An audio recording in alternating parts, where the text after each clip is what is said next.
ইটালির একটা বিখ্যাত মানুষ আছে যার নাম বুসকালিয়া। উনি যেখানে যাইতো ওনার কথা শোনার জন্য হাজার হাজার মানুষ এসে উপস্থিত হইতো। তো ওনাকে একদিন জিজ্ঞেস করছে যে আপনি এত কিছু জানেন কি করে? উনি বলতেছে যে আমাদের ফ্যামিলিতে আব্বার একটা অদ্ভুত নিয়ম ছিল। সেই নিয়মটা হচ্ছে এরকম, প্রত্যেক দিন রাতের খাবারটা আমার বাবা আমাদের সব ভাই বোনকে একসাথে নিয়ে খাইতো এবং প্রত্যেক সন্তানকে তিনি আলাদা করে জিজ্ঞেস করতেন, what did you learn for the day?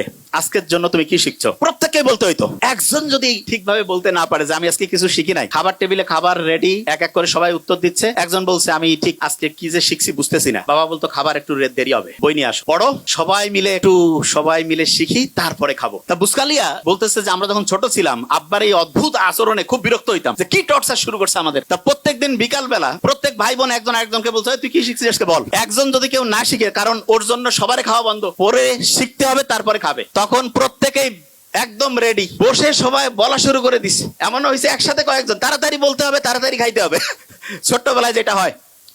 তা আমি অভিভাবকদেরকে বলবো, আপনি আপনার সন্তানের জন্য একটা কাজ করেন, জাস্ট ওয়ান। সেটা কি? প্রত্যেক দিন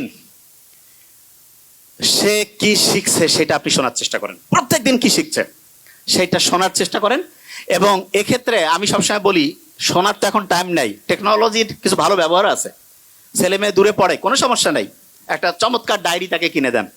ডায়েরিতে বলেন যে প্রত্যেক দিন বাবা তুমি আমাকে হচ্ছে ডায়েরিতে এই যে এরকম করে লিখে দিবা, তোমার 30 দিনের জন্য মান্থলি ধরো বরাদ্দ 10,000 টাকা, প্রত্যেক দিনের ডায়েরি লেখার জন্য তুমি 300 টাকা পাবা। মাসে যদি তুমি 20 দিন ডায়েরি জমা দাও 6,000, 4,000 নাই, কিচ্ছু করা লাগবে না। ছোট্ট মানুষ তো, সে চিন্তা করবে আমার এই টাকাটার দরকার আছে, ঠিক না? তুমি ডায়েরি লিখে দিবা না, তোমার কিছু করতে হবে না, ওকে ফাইন, দেখা যাবে তুমি 4,000 টাকা কম পেয়ে কিভাবে চলো। এবং এটা রেগুলার করতে হবে। আমার ছোট ভাই ওইখানে আছে, ডক্টর নোবেল, তারা যখন কলেজে পড়তো আমি ওদেরকে রসুন আর গরুর মাংসে ঝোল দিতাম।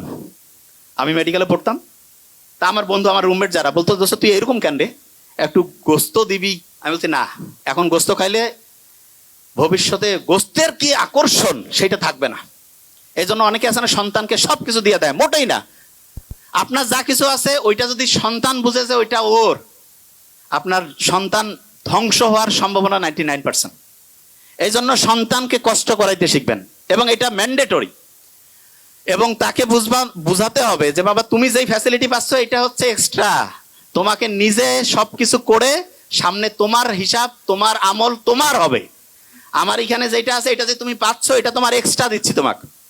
এবং সত্যিকার অর্থে সন্তানকে আমরা যেভাবে মানুষ করব সেরকম হবে। তা আশা করছি। প্রথম আরেকবার ধরে ফেলি, সবচেয়ে ব্রেইনের জন্য ভালো ওয়েব কোনটা? আলফা। আর্লি মর্নিং কোন ওয়েব তৈরি হয়? নামাজের পরে, কোরআন তেলাওয়াতের পরে। যখন রাত 9টা 10টা থেকে ভোর 3টা, কত ওয়াট? তাহলে আর্লি ঘুমানো সবচেয়ে পারফেক্ট।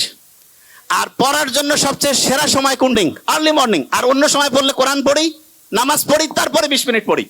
এবং অভিভাবকদেরকে বলবো প্রত্যেক দিন ডায়েরি রাইটিং ম্যান্ডেটরি করুন। Thank you so much. আসসালামু আলাইকুম।